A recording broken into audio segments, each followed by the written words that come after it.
Hey everybody, welcome back to the channel. This channel is called This is China, and today's video is going to focus on, is China the victim or the villain? Right off the bat, let's talk about the peace inside China.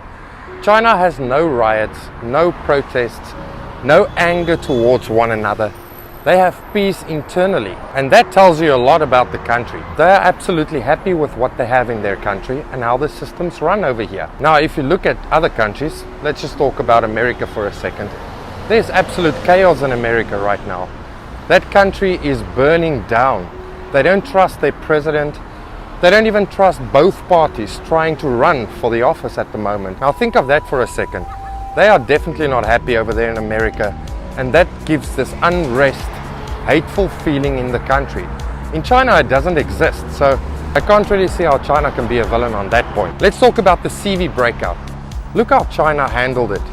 They instantly went onto the problem, found solutions, and tried to figure out how to keep their people safe, how to keep the economy safe, and how to find a way to make their people trust in them that everything will be okay. China never criticized any other country or went onto social medias and news networks and bashed other countries and tried to make them look cool. No, China kept quiet, and they all did it by action. Now that, ladies and gentlemen, right there, that is how a country should manage issues and problems and disasters. Again, if you look at America, they are in a big mess at the moment regarding the COVID-19.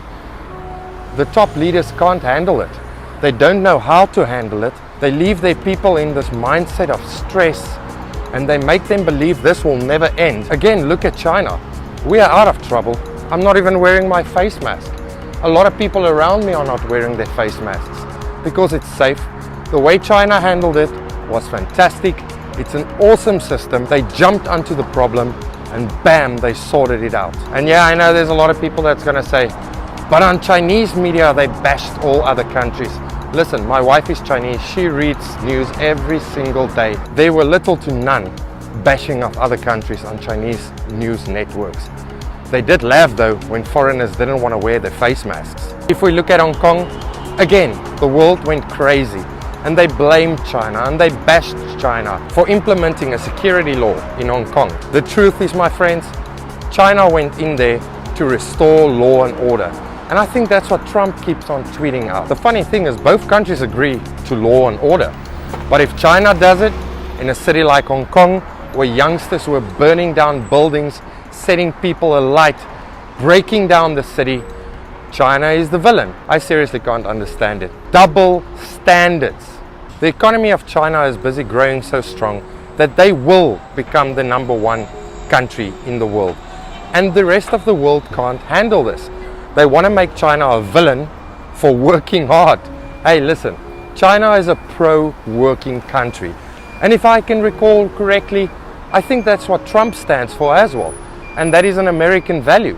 Working hard for the money you earn. That is what's happening over here in China. The Chinese people are working hard to build up their economy because they want to be #1, but they want to do it without war. And here's something for you to think about. If you don't have work in your country, you will turn to crime. That is what China is busy doing.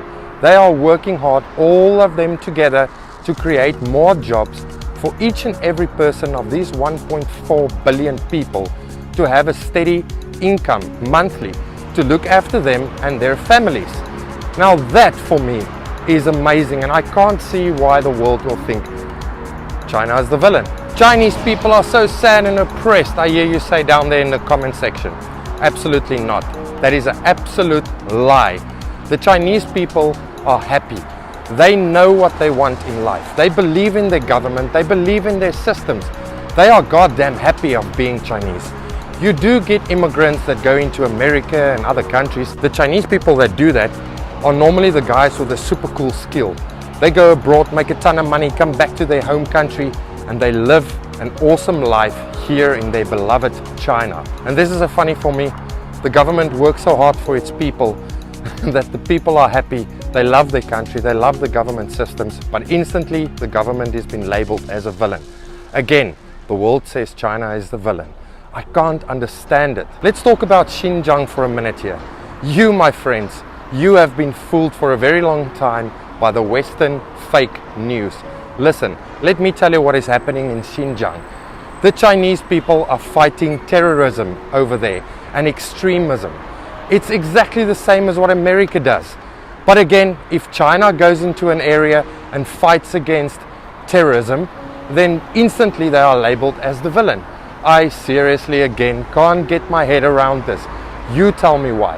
And the last point I want to talk about today is the state-controlled media. I think it's a brilliant system because look at what's happening again in America. You have Fox News, you have CNN.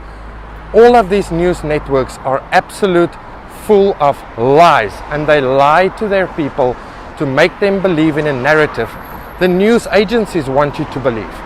Here in China, they block that from happening. The Chinese government prevent this from happening. That is why everything goes through the state to make sure that the news the Chinese people consume are true and trustworthy and real news. CNN, Fox News, all of that news networks, they are one big lie. In China, it doesn't happen. So to end of this video, I have a few questions for you guys. A country that upholds unity and sacrifice, is that a terrorist nation? A country that was broken down by war and came out of poverty, is that such an evil thing? Or is this just a threatened West trying to paint China into this evil, evil villain? You go and leave your comment in the comment section down below, and I'll see you guys in the next one.